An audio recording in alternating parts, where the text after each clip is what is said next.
उमेश पाल हत्याकांड के आरोपी असद और गुलाम मोहम्मद को एसटीएफ ने झांसी में मार गिराया है।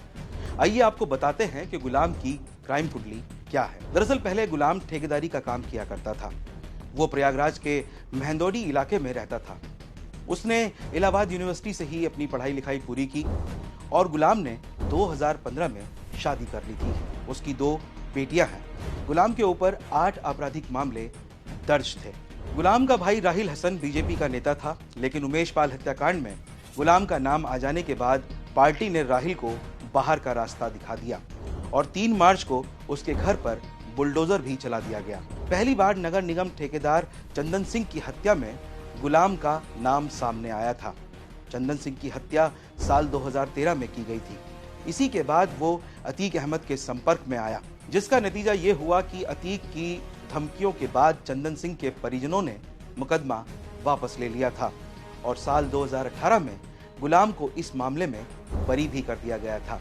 तभी से वो अतीक अहमद के साथ जुड़ा हुआ था। उमेश पाल हत्याकांड में गिरफ्तार किया गया सदाकत खान भी गुलाम के साथ पढ़ाई लिखाई कर चुका था। उमेश पाल हत्याकांड में उसका रोल क्या था, ये भी एक बार आपको बता देते हैं। 24 फरवरी को प्रयागराज में दिन दहाड़े उमेश पाल की गोली मारकर हत्या कर दी गई थी। ये आप सभी जानते हैं। पुलिस को इस हत्याकांड में 5 शूटर्स की तलाश थी। इनमें अतीक अहमद का बेटा असद, अरमान, गुलाम मोहम्मद, गुड्डू मुस्लिम और साबिर शामिल था। इन सभी पर 5-5 लाख रुपए का इनाम है। पुलिस ने पहले ही इस हत्याकांड में शामिल शूटर विजय चौधरी उर्फ उस्मान और अरबाज को एक एनकाउंटर में मार गिराया था। हत्याकांड की जो सीसीटीवी फुटेज सामने आई थी, उसमें गुलाम मोहम्मद को एक दुकान के अंदर खड़े हुए देखा जा सकता है। वो बाहर निकलता है और फिर गोलियां दागना शुरू करता है। इस हत्याकांड के बाद गुलाम और असद साथ में ही फरार हुए थे और अपने ठिकाने लगातार बदलते जा रहे थे।